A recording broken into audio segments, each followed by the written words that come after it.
Welcome to AFSPA Talks, a production of the American Foreign Service Protective Association with Chief Operating Officer Kyle Longton. Be sure to subscribe to us on your favorite podcast channel. Enjoy the episode. Hi, and welcome to another episode of AFSPA Talks. I'm Kyle Longton. Today, we continue our month-long focus on infertility and family formation. We're going to focus on the second part of that theme. So today, AFSPA talks about family formation journeys. This episode is the first one I envisioned when we started planning the theme for this month.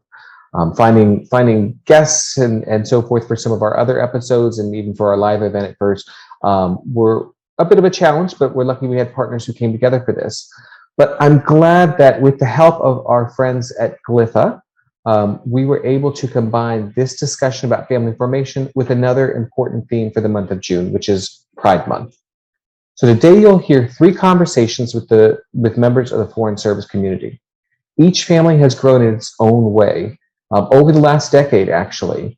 My hope is that, like me, you will learn something about the options for family formation, the ups and downs of each, and celebrate the family in your life, however it is formed. In the first interview, I talked with Brandon and Adonis about their experience adopting a child.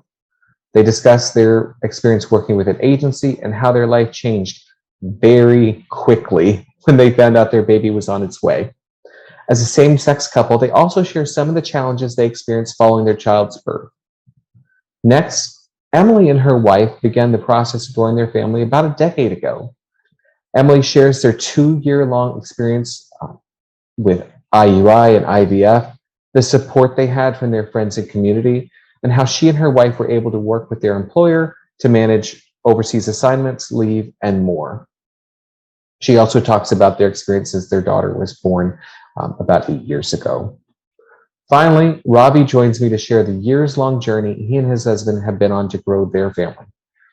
He talks about saving for surrogacy and IVF early in his career, and even before he met his husband, their early discussions about the future of their family, the embryo creation process, the surrogate selection process, and experience with miscarriage, and then, just when things seem to be turning around, the intervention of COVID to stall, but thankfully not derail their family formation plans. This is going to be one of our longer episodes, but with good reason. I hope that you will hang in there and listen to all the conversations about family formation. Each story is inspiring, and I'm so grateful to our guests for sharing their experiences with us. But before we get started with those conversations, I want to remind you to mark your calendar for 11 a.m. Eastern Time on Thursday, June 30th. AFSPA Live will continue these conversations and feature guests who have gone through IVF in their own lives. We'll be able to answer your questions about the experience and from their perspective, and talk about some possible changes to the coverage for family formation within the Foreign Service Benefit Plan. So without further ado, I'm happy to bring these stories about families in the Foreign Service community to you. Thank you all so much for joining me today. I'll ask you, would you mind introducing yourselves? Sure. My name is Brandon Thompson. I'm a Foreign Service Officer with the Department of State. And my name is Adonis Borges. I am a curriculum developer at the Department of State as well. Excellent. And how long have you all been together? We met in 2011. Yeah. And we got married in 2013. Yeah, so it's been a while. Yeah. We never had our big party. We kept putting that off. So there's still time. There's still time. You know? You've got the 10-year anniversary coming up next year, right? Yes, that's true. Yeah, we're planning a party for that. We'll see. Yeah. I just celebrated 10 years with my spouse, and we celebrated with a bottle of champagne and some homemade turkey burgers. I think that's the best way to do it, honestly, after you start looking at the prices for venues and all that kind of stuff. That's crazy. It's true. Yep. And then considering childcare for the night, having to pay for that too. Yep. Well, and I appreciate you all being willing to share your story about your family and particular how you all, after the two of you came together, how you all went about expanding your family.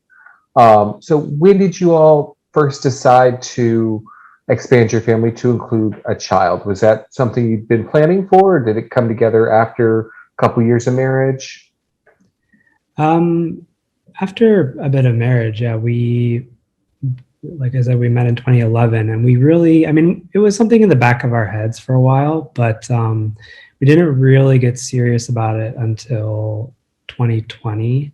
Had no relation to the pandemic, but that was just when we started having the conversation. Yeah, especially because Brandon was in Washington and he's a foreign service officer. We have to move to different places.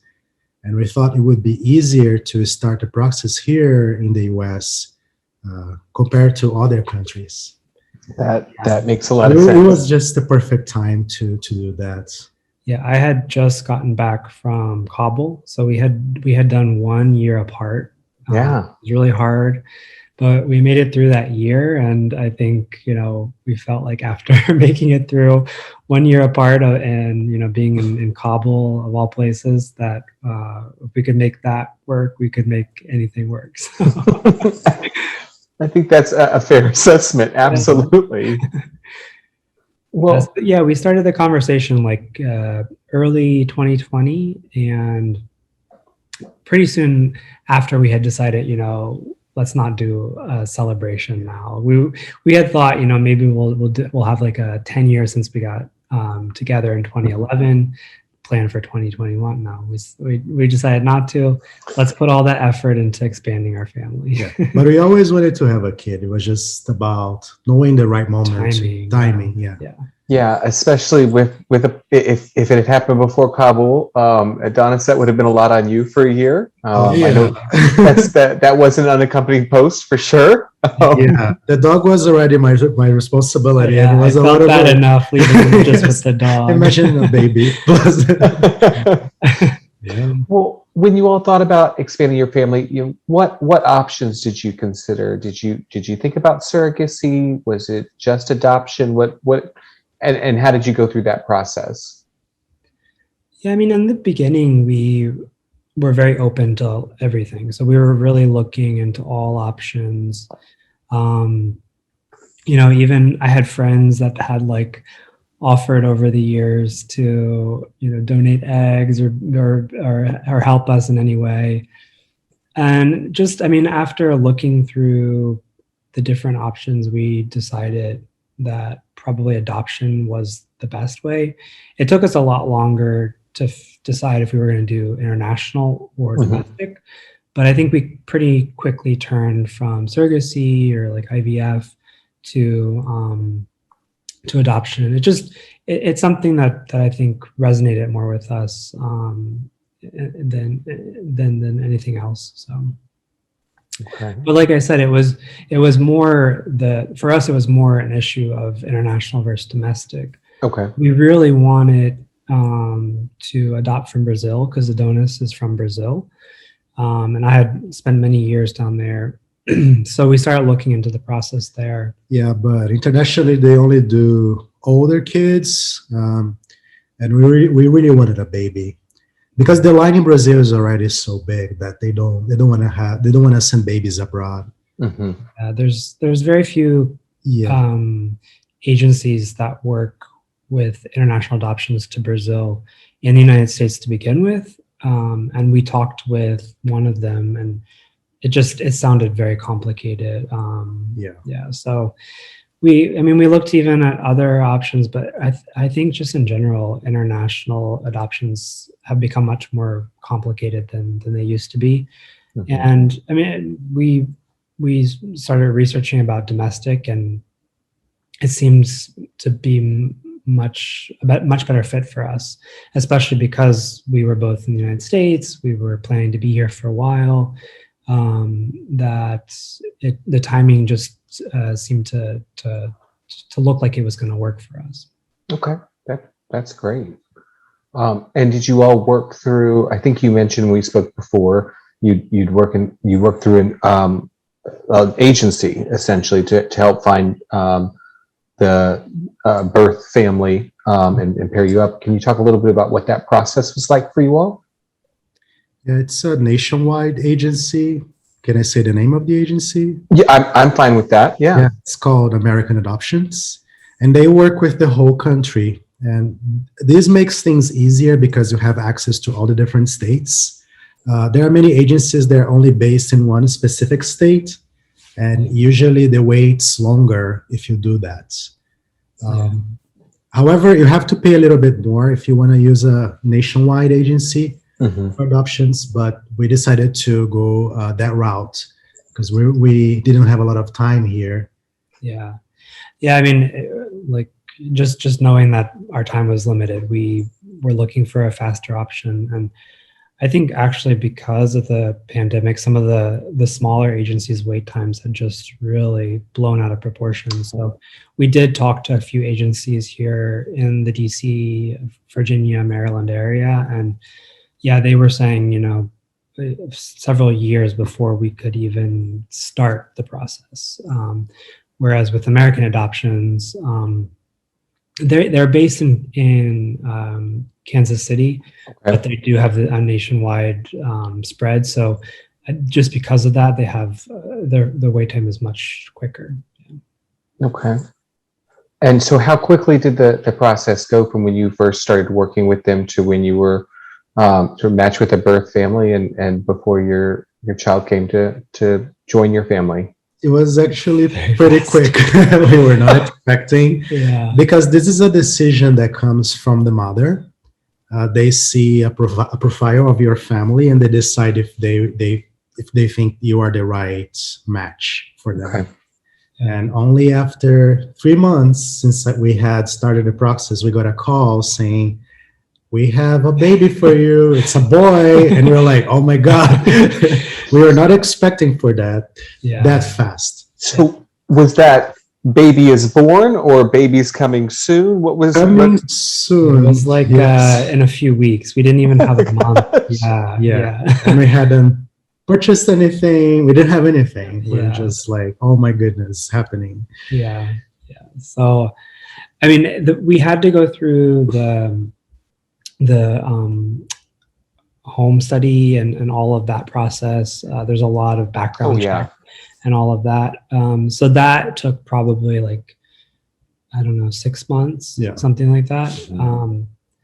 And then, but after our profile went live on the website, Adonis said it was 3 months before we got, and it was our first match. I know some people get matched and things don't work out, but it was our first match. And we were told, she's due in a few weeks. So then we started rushing like crazy to get everything ready. It was a mad rush. Yes. The nice thing is, babies can sleep in a box for the first couple weeks if they need to. That's what they do in Scandinavia. So, well, we looked at the box. The great thing was that my sister had just given birth a few months earlier. So we were able to kind of use a lot of hand-me-downs and things that she had just grown out of. And my other sister has a 3-year-old. So those other things we could also use. So we got really lucky with all the family donations. Yeah, it's true. Good. And so you had, is your family nearby? Did you have support from them sort of from the time you brought your son home? I mean, unfortunately, Adonis's family is in Brazil, and so they still haven't met. We just bought our tickets for Brazil this summer. Yeah. Fortunately, they are in Brazil. Yeah, so we have an excuse to go. Yeah, do we need to edit that part out there? But I mean, it's really sad that his family hasn't been able to meet. Yeah, because of COVID and you don't want to travel with a newborn, we had to go through that. Now we feel a little bit more comfortable to go there. Yeah, but my family is all within a 6-hour radius. So I mean, not too far, and we were able to pick up things and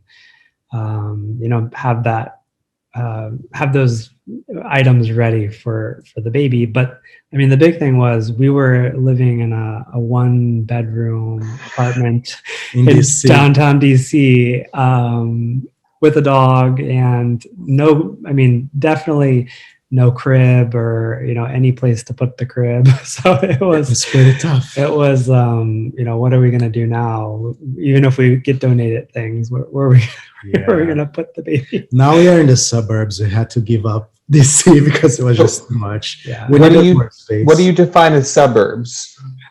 So we're in Arlington. All right, good. We're on the same page. That was my definition of suburbs also. I now live in Poolsville, so be careful. It's in Western Montgomery County. The definition stretches over time. That's true. Yeah. But we were just so ecstatic when we heard the news, and we didn't care, if we could put the baby in a box, but we were going to get the baby. Yeah. So, there was no question when the agency called and said, there's this possible match. Are you interested? We just we're like, of course. There was not even a pause. We're like, yes. Well, and you mentioned that you're in an open adoption with your son's birth mother. What's that like? How does that work? Yeah, it was something new to us when we, were starting the adoption process. We didn't really know that much about it. Kind of like when I was growing up, I had a few friends that found out when they were in their teens that they were adopted and really had no contact with their birth family at all. And so this is kind of like the new process that's better for the child and better for everybody, really. And so when it was explained to us that, the birth mother wanted to play a role in our son's life, and, maintain contact, of course, we were nervous because this is, another person that we don't know, a stranger that we're now bringing into our family. But when we were explained that, this is for the best interest of him, then, it just made sense. And we got to meet her. She was wonderful. She let Adonis cut the cord, actually. We were not in the room, but right next to the room. And we were basically there from the very beginning. And, it basically means that we've just been exchanging emails. We've agreed to, meet up throughout his life and just explain to him that, this is where he came from, and that this is, another important person in his life. So. Okay. That's excellent. Yeah, I've been reading that that's sort of been the shift in recent years, to tell that story from the very beginning, and it's a bigger group of people, more love available to him. Absolutely. Yeah. It wasn't easy at the beginning, just because we weren't sure how she was going to react, and we were really nervous that maybe she would change her mind. Even after he was born, we had to stay out there for a bit, just for some of the paperwork to go through. And she invited us over to her house, and we were very nervous of, is she having second thoughts and all this type of thing. But it was very clear that she had made up her mind, and she was just, wanting to be a part of his life from the beginning too. So. Okay. All right. Well, if anybody is listening or watching and is thinking about adoption, do you have any? You shared your experience, and there's great information out there. But do you have any other advice or points that you might tell them to consider as they're going through that process? I think going for the nationwide company, if you want things to go faster, is important, because we heard that in DC it's taking many years for many parents. The wait's so long, so it's definitely a factor to consider, I think. Yeah. I think another important aspect of adoption that we didn't really talk on yet is, they request you to be very open-minded, and that's also something that you have to consider, with potential drug use from the mother, or exposure, issues of domestic violence, even down to like, adopting a child of a different race.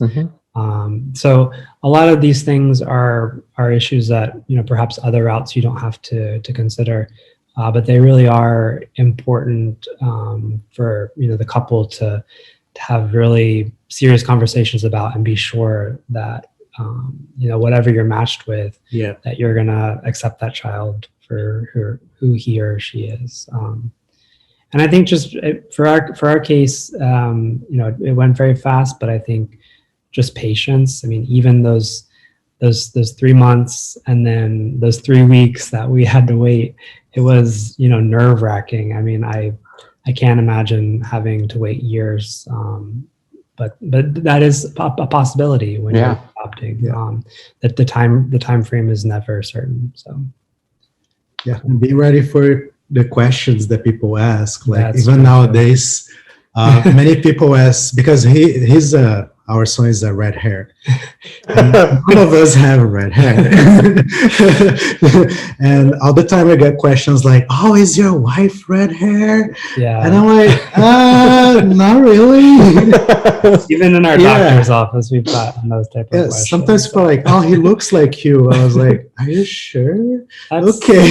That's a really frequent question. People, they just... I think it's like an automatic, like... they just associate. People, it's just a question that, or something that people just say all the time. You looks like you, and it's just like, oh, well, that's interesting. Well, and if you've got a few more, I want to ask a couple questions if I can. Did you all encounter any barriers because you are a same-sex couple? Well, I mean, I think, and actually the adoption agency told us this, that we might have a faster matching just because some biological mothers feel more comfortable when there's not another woman in there. I don't know if that's true or not. But that was something that kind of seemed to work to our benefit. But he was born in a conservative state, and we felt some reactions for the people who work at the hospital where he was born. Certain nurses were not happy that was happening. And I remember one of the nurses tried to convince the mother to change her mind. In front of us. Yes. This happened in the hospital. Wow. The social worker really mistreated us there. I don't know, it was just, you could feel the atmosphere, how, I mean, some people were not happy with what was happening there. Conversely, from how well we were treated by the biological mother, and the adoption company. And the adoption company, there was a lot of stigma we felt in the hospital. And that was really tough. Those first 48 hours, before the birth mom, signed the documents. Those were really nerve-wracking because we weren't feeling very supported from the hospital, and actually had a few people that were actively trying to persuade her to change her mind. So that was tough. And I mean, since then, being back in DC, I think it's more like those subtle things that people don't think about. Like we said, like, oh, is your wife a redhead, or he looks like you. So I think those kind of like subtle things, but they do impact you for sure. And I mean, even like family that have the best intentions, they say things like, well, oh, look at that nice red hair. He's going to get all the girls' attention, very like these type of things too, that you just have to be patient with it. Or boys, or both, or who knows? We leave, and okay. Cool. I think also being two men, we get a lot of lectures. Like, oh, you shouldn't do this that way, This is, one time we were walking on the street, and this random woman put sunscreen on his face. Yeah, like in like 5 seconds. I was like, Yeah, and I was where did like, that come from? did I ask you for sunscreen? She's like, oh, you have to put sunscreen on that baby. Did you not? And I'm like, well, you need to ask me first. Wow. I mean, Super early in the morning, like there was no sun. It was like, so but yeah, I mean, just like the kind of unwelcome advice. well, and the general assumption that men are going to be incompetent at anything to do with children. I mean, hey, I think we can use some advice, but I think anybody when they have their first baby can use advice. Absolutely. It's a bit much. This probably goes beyond adoption. Even like a straight guy walking with his kid, might happen. Yeah. Or I still have my members of my family when I'm home with the kids. Oh, you're babysitting. No, I'm parenting, actually. But sure. Oh gosh. Oh, well, thank you all so much. I so appreciate you sharing your story and your family story with me. Can I ask how old is your son now? Well, he just turned 1. Yeah. Wow. 1 year, 1 year, 2 weeks. Yeah. Okay. Yeah. Okay. Just had our big 1 year celebration for him. And the classic smash with the cake or smash cupcake. cake, everything. Excellent. Excellent. Yeah. So it was a celebration for us too. There was some champagne for the dads. Yeah. Good. We made it through the first year. I'm glad. Well, thank you all very much, Brandon and Adonis. I really appreciate you all sharing your story with us and sharing some advice with anybody else who might be considering adoption and going that route. This has meant a lot to us. So thank you. No, thank you very much for the opportunity to share our story. Really appreciate it. Emily Tykinson, welcome to AFSPA Talks. Thank you for joining us today. I'm wondering if you could just start off by telling us a little bit about yourself and your wife. Sure. So my name is Emily Tykinson. I'm currently the consular chief in Bratislava, Slovakia. I joined the State Department in May of 2013 and also served in Sao Paulo, Brazil and Kyiv, Ukraine before coming to Slovakia. I'm here with my wife, who I met in the Peace Corps in Ukraine in 2005. She worked for a little over 11 years for USAID as a PSC, both in Washington before I joined the State Department, and then she was teleworking from wherever I was posted for many years as well. And then now just moved recently to a new job at an international organization where she continues to telework from Slovakia, and then hopefully wherever we will be posted in the future. We have an 8-year-old daughter named Maya, and she is just finishing 2nd grade. She goes to the British school here in Slovakia, and when we lived in Ukraine prior to this, she went to local Ukrainian state preschool. She learned to speak Russian very well and continues to speak Russian. We have a Ukrainian nanny here with whom she speaks Russian still every day. So that's a little bit about us. That's wonderful. So I want to back up to you and now your wife met in the Peace Corps in 2005. And have you all been together since then?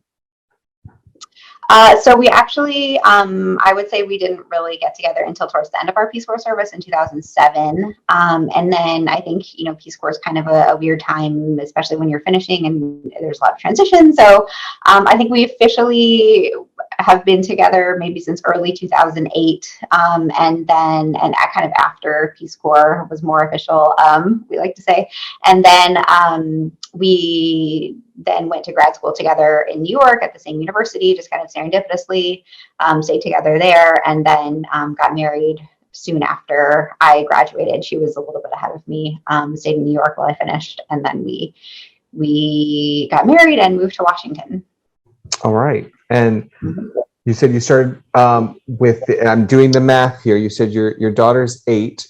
So I'm backing up, and then you started with the State Department in 2013. So it sounds like the 2013, 2014 was a busy time in your life, but I'm curious, for you and your wife, was having a child and growing your family in that way always part of the plans? Was it something that sort of came about after you moved to Washington? What was your all's process there? Yeah, I'm not sure if we ever had a long, serious discussion about whether we wanted to have kids or not. I think we always just knew that we wanted to be moms. We definitely, obviously, you have to sort of have a discussion about how you're going to make it happen when you're a two-mom family or prospective two-mom family. But I think that was always kind of part of the plan. And then when we moved to Washington in 2010, we heard about an organization called Rainbow Families that's based in Washington, and they have a class called Maybe Baby that they run. At that time, I think it was twice a year for 2 12-week sessions. And so I think it was in 2011, later in 2011, we signed up to take this class, and every Sunday for 12 weeks, we went up to Silver Spring and hung out in a room of some organization that had volunteered the space, and spoke with a bunch of other two-mom family couples, or I guess LGBT. Some of it was LGBT mixed couples, and for some of it, they would separate sort of men and women couples, and some of the issues are different. And then kind of discussed options and heard from other parents about all of their experiences and how they created their families, and everything from kind of the science to it, to the logistics of it, to some, families were living in group LGBT group homes in Washington, and all the different ways you can sort of make it work and build your own family through kind of untraditional means. So that was really helpful for us in sort of kind of deciding how we wanted to create our family. And then I think soon after that, we went to see a reproductive endocrinologist who had come to our Maybe Baby class, who works with a lot of LGBT couples in Washington, and decided that we would try for one of us to carry with a known donor. And so we decided to go down that path. I think we did consider, we looked at adoption for a few minutes, I want to say, but at that time, we were already kind of down the foreign service path. We hadn't joined yet, but we were sort of going down the path of joining. And we knew that we would need to be in Washington for a long time to do domestic adoption, just because the process takes a long time with the home studies, and getting assigned family can take years in some cases. So we thought that would maybe be not the best choice for us if we wanted to join the foreign service at that time. And then there weren't any countries in the world then that were working with LGBT couples on international adoption. So having our own kind of biological child seemed to make the most sense. Okay, and so you made the decision that adoption wasn't right for you, so you looked at artificial reproductive options, at the ART procedures, as at least we call it in my community with the payers and the medical side. What was that process like? Yeah, so I think so for us, I think we went kind of the traditional route of the two-mom family, where one mom, decides to sort of carry, and then you have to decide about your donor situation. And for us, we were thinking about anonymous donation versus known donors, and I'm really lucky that I have a brother who is also gay and who I'm really close to, and we decided to ask him if he would potentially be our donor, and then my wife Jessie would carry. And fortunately, he said that he would be happy to be our donor, and so at that point, we were so excited about this idea of having a baby who was biologically related to us that we really, but to both of us, that we were just, we really were committed to making this work. And so we went through, I would say, so I guess 2 years, almost 2 full years of IUIs, and then 2 rounds of IVF. And we had lots of failed attempts through these 2 years, and it was a very long, arduous, extremely expensive process. I feel like we're still sort of recovering financially from it, even this much later. Yeah. But there was never a time when we thought, maybe we'll just try a different donor. That was just not something that we wanted to consider. And so I think we really we invested probably more time and money and heartache into making it work with my brother as the donor. And then fortunately it did. The second IVF was successful. We got 5 embryos.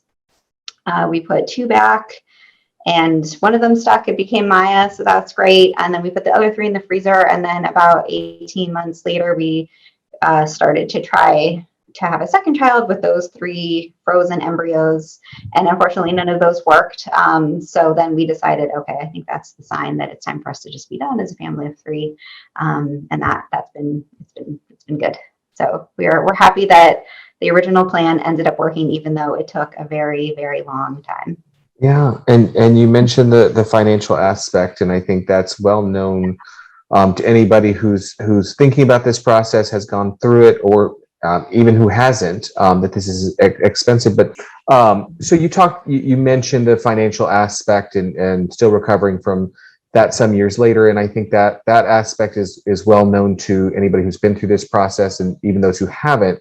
But you also mentioned a lot of heartache over those 2 years, and as you switched from IUI and then to IVF, and multiple attempts that didn't work out. And I'm wondering if you're willing to share a little bit more about how that affected you and your wife and your relationship. Sure. Yeah, it was a really hard time. I think one of the hardest things is just that it was, I mean, obviously very expensive. So I think the IUIs were costing us a couple $1,000s initially. And then as you increase the kind of medications you're using, they get more expensive. All in all, we spent more than $50,000 just on our first pregnancy. And then we spent another 25-ish trying to have a second child before we decided that we were done. So that is just a lot of money in a kind of a very short time frame. I think that 50,000 we spent was in less than 2 years, so that was a lot of money. So one, you don't have a lot of money for doing a lot of other things in your life, but also you don't really have time to do a lot of other things in your life because you're just constantly going to the doctor and timing your cycles. We would try to make some plans on weekends, and then all of a sudden, nope, I have to cancel them because it's time to go for another check at the doctor. We could never go on any vacations or trips because we never knew when we had to be away. I remember there was even one year, and we were determined to go to Pride in DC with some friends, but we also had to have the timing of the trigger shot, as they call it, during the IVF at a very specific time. And so we had our friends come help us with this trigger shot as we were walking out the door to Pride and trying to catch up with everyone. We even did some injections. I remember once, like in the bathroom at some sort of glifaa happy hour once, just like in the stall in one's bathroom, we have to run out to use the bathroom, and we're like doing shots, not the fun kind of shots, the medical shots during happy hour. So yes, our whole life basically revolved around this medical process for a couple years. And so that it does really, take a toll. And then obviously every month you sort of get your hopes up, and then it doesn't work out. So it's sad. And I think it was, obviously probably the hardest, the most heartbreak occurred during the first IVF when, you go through the IVF process, and that is really expensive and time consuming, and there's a lot of medication. And then we ended up getting some embryos, and they were sort of like growing in the incubator for several days. And then as we were going to go to the transfer where they sort of put them back, our doctor called to say that they had all sort of just disintegrated for some reason overnight, just like very suddenly, which doesn't happen very frequently, I guess. So that was, of course, really devastating. And then we were already in A100 at that point, and trying to decide what we were going to, where we were going to be living. We weren't even sure if we'd be able to do another cycle before we would be moving again. And then fortunately, the CDOs were fairly understanding, and so they said, okay, you can go into language for your first assignment. And so our bidding strategy was basically just, where can we go into long-term training so that we'll be able to be here for at least another round of IVF, if not 2, depending on how long it was going to take. So fortunately, that did all work out. The second round, a few months later, it did work, and we were able to to be in Washington for that time. But I know other couples have had similar stresses where CDOs have been less accommodating, and it has been really difficult to sort of either transfer your IVF process to another country, if that's even a possibility for wherever you're living, or to try to fly back. And when we were trying to make the second child, which ultimately didn't work out, we were living in Ukraine at the time, and my wife was sort of, she was doing blood work locally at a Ukrainian clinic and sending it back to Washington, and then she was flying back to Washington kind of on a moment's notice on the right day to do the transfers. And so obviously that was also very expensive and stressful. Not the best way that you want to do IVF, but yes, this is sort of, I think, what you have to do in the Foreign Service to make some of these things work. Yeah, and you mentioned even when it came time for your wife to deliver Maya, there was a challenge in terms of registering birth abroad, and so there was travel back at that point as well. But I think you also said you had some support from your from your supervisor at that time as well. Yes. So we were hoping, because we were assigned to Sao Paulo, and most people who are assigned to Sao Paulo and have a baby during their tour just give birth locally. The healthcare is really good. The hospital in Sao Paulo is excellent. And so we were sort of hoping to do the same thing, particularly because we would be, or the baby was going to be due within a couple months of arrival. So it would be, it's difficult to sort of arrive and then turn right back around again to go on leave. But we sort of had pre-asked the department whether my wife would be able to be on the birth cert on the cribba. So we knew that she wouldn't be able to be we knew that she wouldn't be allowed to be on the birth certificate in Brazil. Brazil actually is fairly progressive, I think, for LGBT rights, in that they allow second parent adoptions after children are born. So for couples who are giving birth locally in Brazil, generally, the biological, or the birth mother, I guess, is on the birth certificate, and then the second parent, regardless of sex, can adopt the child and then be added to the birth certificate. But because we were going to be there on diplomatic status, we also wouldn't have been allowed to use the legal system. So that would not have been an option for us. And then since I wouldn't have been on the original birth certificate, the department would not have added me to the cribba at that time, even though we were already married, and even though I even had a pre-birth order naming me as a second parent. They said, no, that wouldn't be possible. I know the guidance has, I think, changed since then. So I think that it is more possible now for same-sex couples to be on the cribba, even in cases, in certain cases where they're not on the local birth certificate. So that's great. But at the time, that wasn't going to work for us. So then we decided to go to medevac back to Washington. We were in PCS housing, and we chose to live in Roslyn because at that time, Virginia wasn't allowing the same-sex parents on birth certificates either. And so we thought, okay, well, if we're in Roslyn and there's an emergency, we can at least run across the bridge into Georgetown, and then we'll be in Washington. We can call the ambulance from there, and then we can go to a hospital in Washington, and then we'll both be on the birth certificate. But there was a little bit of worry, I think, when we were in Arlington, wherever we were out around in Virginia during that time, that there would be an emergency where the baby would, be born in Virginia, and then we probably would have had to curtail, because I would have had to then go through a long legal process in Virginia to be able to adopt the baby before I would have been able to go back to post, which would have just been, half my tour. And at that point, it's just kind of, what's the point?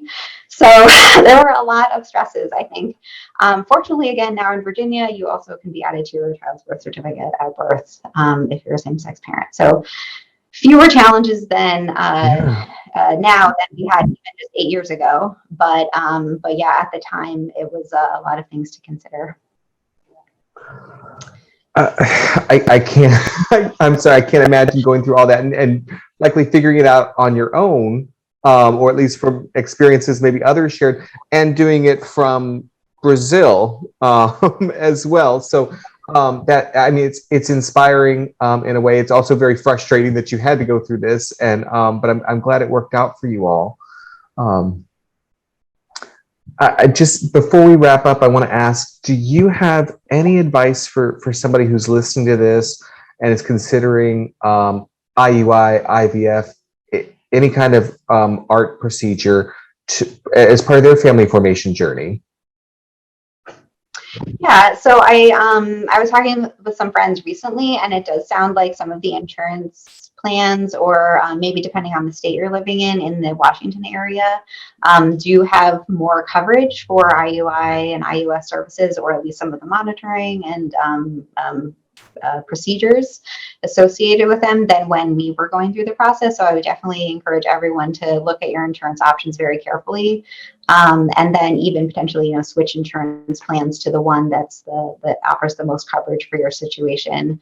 That'd probably be my number one recommendation, just because the finances, you think you're going into, oh, it's a couple $1,000s here, a couple $1,000s there, and then all of a sudden it can be 2 years later and you're out $70,000. So looking at the finances early on, it would be really helpful. And then also, I mean, everyone says this about everything regarding the Foreign Service and anything related to HR, but advocate for yourself. We really pushed our CDOs, we pushed the department on so many issues and pieces of our plan and what was going to work for us and what wasn't, and just made it really clear, in a way that made sense both for us and also for the department. We're trying to frame it as not just only thinking about what makes the most sense for our family, but how the department can help us so that we are the best place the department can be as well. So just advocate, and then join glifaa. There's lots of people who've gone through this process in glifaa, who've created their families in every possible way, and everyone's always really helpful and willing to share. And we also couldn't have done a lot of what we did without their advocacy and help, and continue to do or to reach out to them regularly for help as needed too.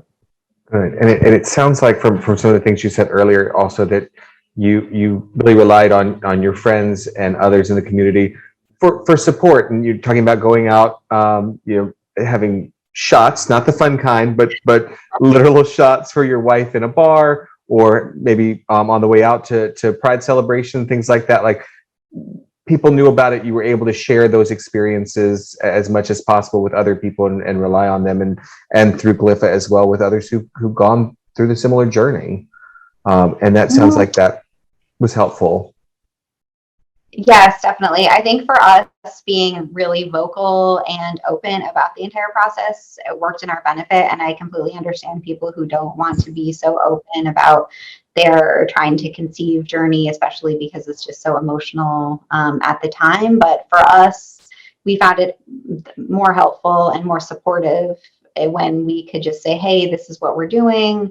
Like, all of our friends and family sort of knew every step. I started sort of, blogging for friends and family every time we, once a month or so, just to say, here's the update.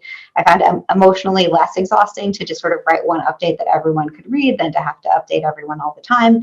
And then also, it really did sort of bring people into our journey and our decision-making process, and particularly our families who, for them, it was kind of hard to wrap their minds around in some cases that this is how we were creating our family. But once we were just, communicating about why we were making decisions that we were making, and how the process went, and just answering all the questions, it just became much easier, I think, for them and ultimately for us as well. So recommend openness as a strategy as well. That sounds great. Well, Emily, thank you so much for sharing your journey with us today. Thank you for joining us for this episode of AFSPA Talks. I so appreciate it. Yes, thank you. Thank you for inviting me. It was really nice to talk to you. All right. Well, thank you for joining me this morning, and for sharing your story with us. I'm going to ask if you wouldn't mind to just go ahead and introduce yourself and the other members of your family. Sure. So my name is Ravi Buck. I'm a Foreign Service officer. Been with the State Department for about 13 years now. I met my husband, Claudio, during my second tour when I was an economics officer at the embassy in Bucharest, Romania. He was originally my dentist, actually. We've been together for 9 years now and married for 7. Excellent. And so from in your relationship, whether before you were married or maybe right after you got married, did it always seem like a child was in the picture for you all, or did that sort of come along, that idea come along later for you? That actually came up pretty early in our relationship. I had been in a previous relationship prior, and sort of one of the main sticking points was that my previous partner really had not wanted to have kids at all. So we sort of were drifting, but sort of had always known that I really wanted to be a dad. That had sort of been pretty much as far back as I can remember as a kid. I just thought being a dad was the coolest. And so when things started getting serious, with Claudio, I would say within that first 3 months phase, we had discussions about whether or not we wanted to have kids. And when I found out that he was also interested in having kids, and roughly the same number, 2 kids, that sort of helped solidify the relationship, but also helped solidify us on our path.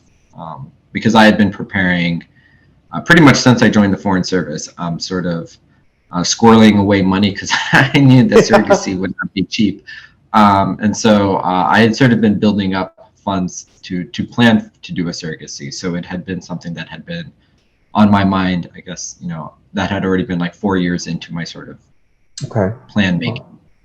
So, and you mentioned surrogacy. It sounds like that was sort of the path you had in mind for growing your family from even early in even before your relationship with Kodo. Is that right? Yeah, I had an aunt and uncle who had tried to do adoption, and I saw them go through it about 10 years almost. From when I was a young kid to almost a teenager, and just constant ups and downs. I mean, there were times where they literally thought they were going to get a baby, and then the mother changed their mind. There was one time where they had a baby, and then the mother changed her mind, and they had to give up the baby after like a week or two. And so realizing that surrogacy was within reach, it was no longer just sort of a super expensive, only the rich could afford it. The idea that, we would be able to create a child with some of our own characteristics or traits, but just sort of at the end of the day, this was our baby. And I know some people have had great experiences with adoption, but just watching my aunt and uncle, I just didn't want to go through that process. Right. Not that surrogacy is any less stressful, but I think that probably tainted my view of adoption. I can understand that. Well, and so you understood sort of the financial requirements of surrogacy and going through ART procedures for surrogacy. What were your next steps once you all, and I guess, how did you all decide that the time was right for you? Yeah, so that's a fair question. So I had really a great resource for dads who are looking at our intended parents who would like to become dads, menhavingbabies.org. It's this group. They also have a Facebook group, but there's a lot of resources there. There's a lot of information, a lot of what to expect, a lot of reviews of IVF clinics and surrogacy agencies. And so that kind of gave us a general ballpark of how much we were sort of expecting it would cost, which was going to be around 120,000.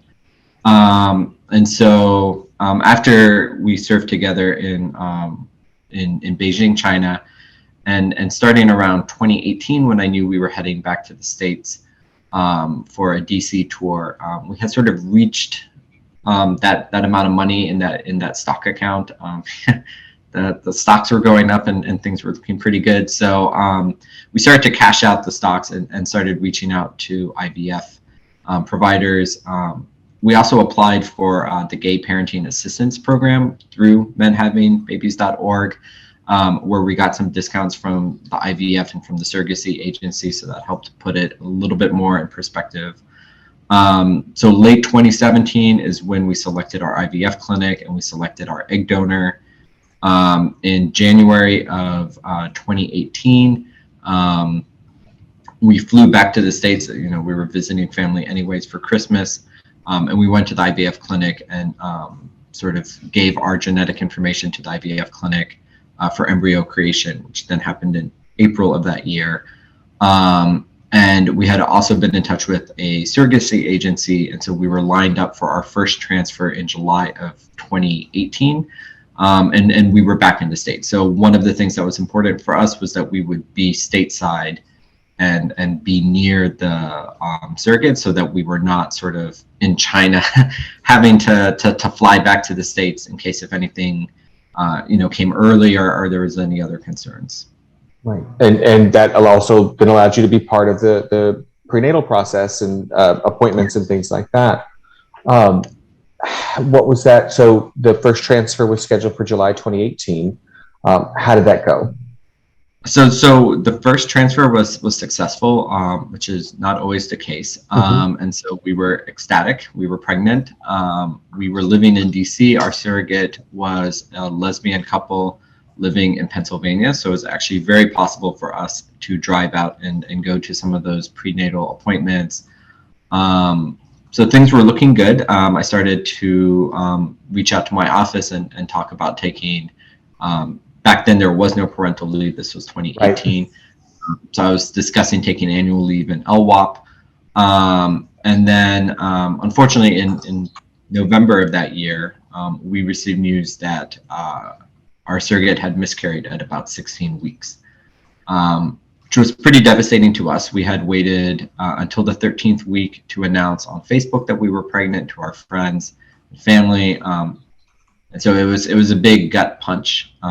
We were pretty devastated. And so, yeah, we had some conversations with the surrogate. We all decided to just take a break for a little bit.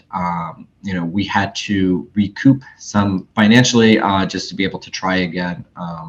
We once you're pregnant with the surrogate, you start paying her sort of on a weekly basis. So that had accrued some expenses already that we would have to recoup. So then, in more discussions with our surrogate agency,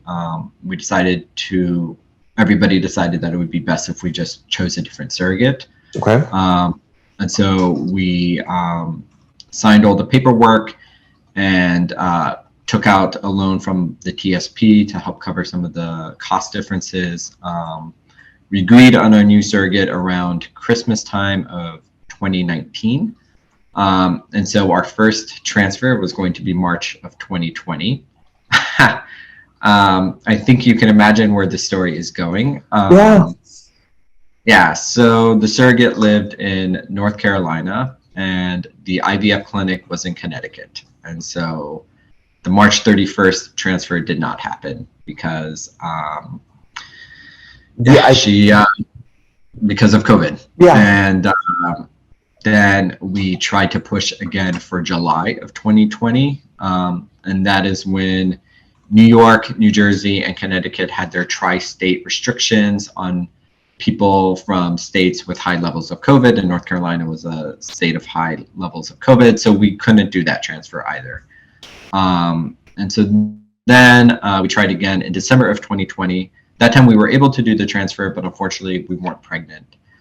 And so then we tried again in February of 2021. And this time we were pregnant, which was just great news. So it was hard being pregnant during COVID. We had not anticipated, obviously, COVID. And so in our initial contact with the surrogate, we had not discussed vaccines. And so that was a point of contention. We had a disagreement on that. And ultimately, the surrogate actually did get COVID in September. So when there was Delta, luckily she recovered very quickly. And so we can assume that she probably gave some antibodies to our little baby girl, Sabrina, who was born 2 weeks early. So we were anticipating a November 8th birthday, and she was born October 26th. So my husband and I had about 4 hours to fly from Boston to Raleigh in order to catch the last flight. And so the hospital was able to delay. It was going to be a C-section birth regardless. So they were able to delay the delivery so that we were actually able to be there when she was born. So that was that was great. So a happy ending amidst, yes. I guess really 3 years, it sounds like, of ups and downs and COVID. I'm glad you all were able to be there. And then just with surrogacy, you'd mentioned some of the challenges family members had had with adoption. Were there any of those complications with surrogacy? They were. I mean, everything was clear that Sabrina was yours, right? Yes. So that is our surrogate agency, and I think most of the reputable ones have either a team of lawyers or will hire a lawyer for you. So we did what's called a pre-birth order, and so in North Carolina, we had the lawyers petition to the court explaining that this child. So we did what's called a gestational carrier surrogacy. So the surrogate has no genetic relation to the child. So the egg donor is a separate woman, and then of course it has one of our DNA. So there is no genetic relation to the child. The lawyers petition to the court explained this, state that from the date of birth, this child will be registered under both Claudio and I, that the surrogate has no legal right or claim to this child, that everybody agrees, everybody signed it, it was notarized. And so on the day of the birth, the hospital was great in North Carolina. Actually, we filled out all the paperwork quite easily. And from the date of the birth, the original birth certificate lists both Claudio and I as parent 1 and parent 2. Excellent. And how has, you doing the math, but also you shared with me before, Sabrina is 8 months old. How has that the last 8 months been? It's been great, exhausting at the same time. We had lots of parent friends who helped explain what to expect, but you don't know it until you're in it.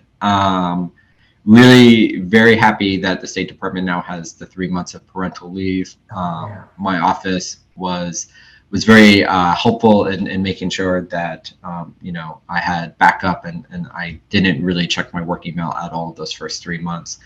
And we were able to find a daycare program to start kicking in pretty much right at the 3-month mark. So that's amazing.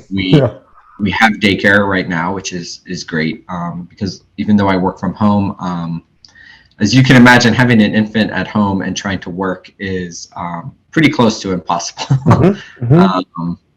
So that's been great. That's wonderful.